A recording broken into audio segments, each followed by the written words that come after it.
दोस्तों, क्या हुआ जब नासा के वैज्ञानिक सुग्रीव की गुफा में घुसे और वहां जो उनके हाथ लगा उसे देखकर सभी के पसीने छूट गए। वानरराज सुग्रीव रामायण का एक अभिन्न हिस्सा थे। सुग्रीव ने ही भगवान श्री राम जी की धर्मपत्नी माता सीता को ढूंढने में मदद की थी और उन्होंने अपनी पूरी वानर सेना भगवान राम जी को सौंप दी थी। लेकिन क्या हुआ जब नासा के वैज्ञानिक सुग्रीव की गुफा में पहुंचे?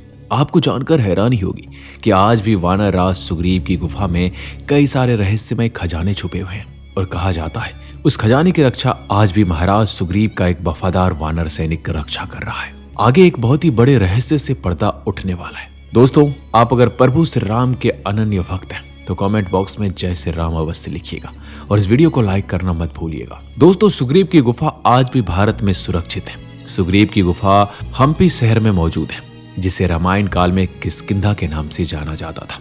किष्किंधा की पहाड़ी पर यह गुफा आज भी उसी रूप में मौजूद है। उस पर्वत का नाम है ऋषिमुख पर्वत। जब बाली और सुग्रीव दोनों के बीच में युद्ध छिड़ा था, तब बाली ने अपने बल और छल के द्वारा सुग्रीव को परास्त करना चाहा, तो महाराज सुग्रीव बाली से बचने के लिए इस किष्किंधा क्षेत्र पर उपस्थित गुफा में उन्होंने सहारा लिया था। आज इसी किष्किंधा क्षेत्र को वर्तमान में हम्पी नगरी के नाम से जाना जाता है, जो कि सुग्रीव की गुफा के नाम से प्रसिद्ध है। साथ ही ये गुफा इसलिए प्रसिद्ध है क्योंकि इसी गुफा में महाराज सुग्रीव ने प्रभु श्री राम और उनके भाई लक्ष्मण से मुलाकात की थी। हनुमान जी ने यहीं पे सुग्रीव और भगवान राम की मुलाकात करवाई थी। इसी गुफा में महाराज सुग्रीव ने और प्रभु श्री राम ने मिलकर बाली वध करने की योजना बनाई थी।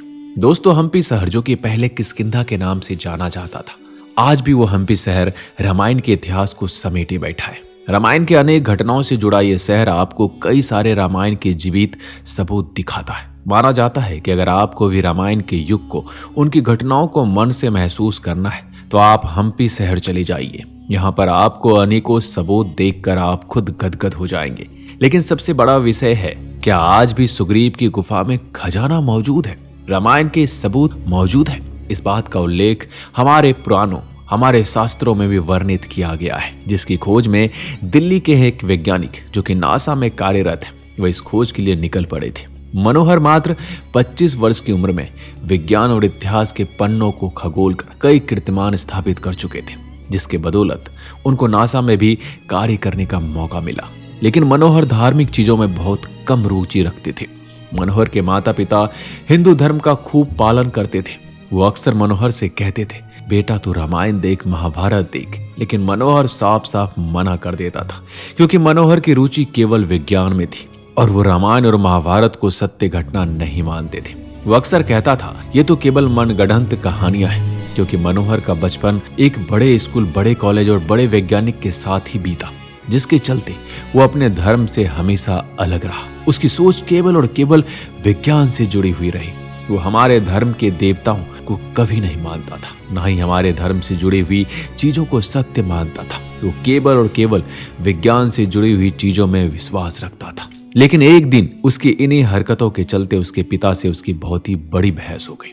उसके पिता बहुत ही बड़े राम भक्त थे और उनका खुद का बेटा धर्म विरोधी हो गया था। उन्हें बिल्कुल भी अच्छा नहीं लगता था। मनोहर के पिता अक्सर मनोहर को कहते, तू बड़ा आदमी तो बन गया है, लेकिन एक अच्छा हिंदू नहीं बन पाया, क्योंकि तुझे अपने धर्म से लेना देना नहीं है और तू अपने धर्म को ही झुठला रहा है। तो फिर किस बात का हिंदू? ये तेरा विज्ञान केवल और केवल तुझे घमंड देता है और कुछ नहीं। इस बात पर मनोहर के पिताजी ने मनोहर को चैलेंज किया, तू अगर रामायण का सबूत मांगना चाह रहा है तो तू हम्पी शहर जा। वहां पर तुझे कई सारे रामायण के जीवित सबूत मिल जाएंगे, जहां पर तुझे महाराज सुग्रीव की गुफा मिलेगी। उस सुग्रीव की गुफा में आज भी कई रहस्य मौजूद है और कहा जाता है कि उस गुफा में आज भी राजा सुग्रीव का खजाना मौजूद है। अब मनोहर हम्पी शहर की ओर निकल पड़ा। हम्पी शहर में जैसे ही मनोहर ने एंट्री ली, हम्पी शहर में कई ऐतिहासिक स्मारक वहां मौजूद थे, जिसे देखकर उसका दिमाग चकरा गया, क्योंकि वो स्मारक कई हजारों सालों पहले के बने हुए थे। मनोहर एक वैज्ञानिक था जो देखकर ही समझ जाता था कि कौन सी चीज कितने सालों पुरानी हो सकती है, कौन सी चीज बनाने में क्या क्या इस्तेमाल किया जाता है। वहां पर उसे विजयनगर साम्राज्य दिखा, जिसे देखकर वो हैरान रह गया, क्योंकि वो साम्राज्य कई वर्षों पुराना था। लेकिन मनोहर की अगर सबसे ज्यादा उत्सुकता किसी चीज में थी तो वो थी सुग्रीव की गुफा। मनोहर शहर को देखकर अब सुग्रीव की गुफा की तलाश में आगे बढ़ रहा था। कई जगह पर पूछने के बाद पता चला कि सुग्रीव की गुफा किष्किंधा की पहाड़ियों पर आज भी मौजूद है।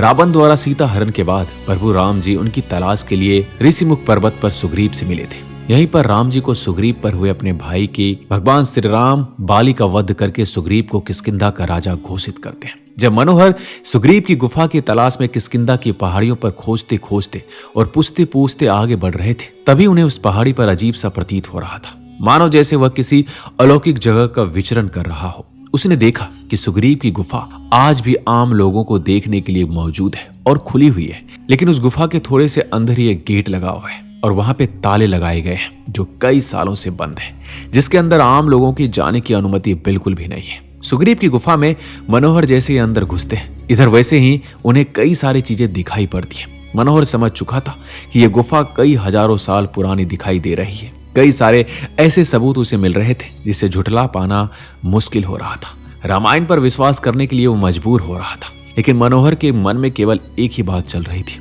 उसके पिता द्वारा खजाने की बात। लेकिन उस गुफा के अंदर जाना बहुत ही कठिन था, क्योंकि उसके द्वार पर लोहे का गेट था। दिन के समय पर वहां सुरक्षा के लिए कुछ लोग भी उपस्थित थे और कुछ लोगों की वहां पर भीड़ भी थी, जिसके कारण मनोहर को अंदर जाने का कोई रास्ता नहीं मिल पा रहा था। इसलिए मनोहर ने मन ही मन एक प्लान बनाया और जैसे जैसे सूरज ढल रहा था वैसे वैसे भीड़ कम होनी शुरू हो रही थी। इसके बाद मनोहर एक निश्चित स्थान पर जाकर छुप गया और जैसे ही शाम हुई वहां का सुरक्षा कर्मी भी चला गया। इसके बाद मनोहर अपने बैग से टॉर्च निकालकर आगे बढ़ रहा था और जैसे जैसे उसने उस गेट का दरवाजा खोला, क्योंकि मनोहर बहुत एक्सपर्ट था, और उसने उस ताले को खोल दिया। जैसे वह गुफा में आगे बढ़ रहा था वहां पर सकरापन बढ़ता जा रहा था। रात्रि का समय था, पूरे इलाके में अंधेरा फैला हुआ था। रात्रि के समय पर वहां कोई इंसान मौजूद नहीं था, लेकिन मनोहर केवल और केवल अपने लक्ष्य को पाना चाहता था। वो देखना चाहता था कि इस गुफा के अंत में आखिर उसे क्या मिलेगा। क्या उसके पिता द्वारा बताया हुआ राज सच होगा या नहीं? क्या वह अपने पिता को गलत साबित कर पाएगा? जैसे जैसे वह उस रात्रि के अंधेरे में उस गुफा में पतली सी सकरी सी जगह में आगे बढ़ते जा रहा था, उसके मन में ये बातें चल रही थी। क्या उसके पिता ने जो खजाना बताया है क्या उसे मिलेगा, या मुसीबत उसे गले लगा लेगी? उसके डर के चलते वह धीरे धीरे आगे बढ़ रहा था। धीरे धीरे उसे घुटन भी महसूस हो रही थी, उसकी सांसें भी बहुत तेज हो रही थी। प्रॉपर ऑक्सीजन उसे नहीं मिल पा रहा था। लेकिन इतने में उसे एक बड़ा सा गड्ढा दिखाई दिया। वो जैसे ही आगे बढ़ा वह तुरंत नीचे की ओर फिसल गया। जैसे उसने अपनी टॉर्च सही की, उसने देखा उसके सामने एक बहुत ही बड़ा प्राचीन किले जैसा प्रतीत हो रहा था। उस जगह कई सारे पत्थर की कुर्सियां जैसे मौजूद थे, मानो ऐसा लग रहा था जैसे कोई राजमहल हो जो कि बहुत पुराना हो। वहां पर पत्थर की कई सारी शिलाकृतियां मौजूद थी। जैसे जैसे मनोहर इधर उधर अपनी टॉर्च कर रहा था उसे कई सारे रामायण के चिन्ह दिखाई दे रहे थे। वहां पर कई वानरों की शिलालेख मौजूद थी। जैसे ही वो आगे बढ़ा उसके सामने एक ऐसा नजारा था जिसे देखकर वो हैरान रह गया, जो उसके पिता ने बताया था। ठीक उसी तरह वहां पर कई सारे सोने के आभूषण मौजूद थे। लेकिन इतने में ही उसके सामने एक चमत्कारिक बंदर आ गया। वो बंदर मनोहर को आगे बढ़ने से रोक रहा था। मनोहर को ऐसा लग रहा था जैसे वो बंदर उस खजाने की रखवाली कर रहा हो। मनोहर समझ चुका था कि ये वही बंदर है जो सालों से उस खजाने की रखवाली करता आ रहा है। वो बंदर कोई आम बंदर नहीं था, बल्कि उस बंदर का दिव्य स्वरूप था। मनोहर ने तुरंत अपने घुटनों पर बैठना शुरू किया और जैसे ही अपने घुटनों पर बैठा तुरंत उसने उस बंदर को नतमस्तक होकर प्रणाम किया और अपने दोनों कान पकड़कर माफी मांगी। मनोहर जान चुका था कि राजा राम और उनके मित्र सुग्रीव की धरोहर है ये। इसके बाद मनोहर ने थोड़ा सा टॉर्च इधर से उधर देखना चाहा। उसके आसपास कई ऐसे चिन्ह, कई ऐसे शिलालेख मिले जो रामायण के समय के दिखाई दे रहे थे। अब वो समझ चुका था कि रामायण साक्षात सत्य है, इसे कोई झुठला नहीं सकता, क्योंकि इसके सबूत अनंत काल तक जीवित रहेंगे। इसके बाद मनोहर वापस से उस बंदर को प्रणाम करके उस पतली सी सुरंग के सहारे बाहर आ गया।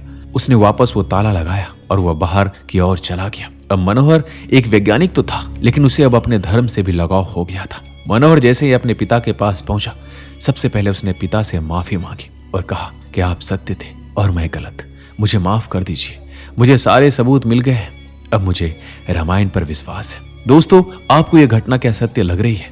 हमें कमेंट में अवश्य लिखिएगा। मिलते हैं अगली वीडियो में, अपना ख्याल रखिएगा। जय श्री राम।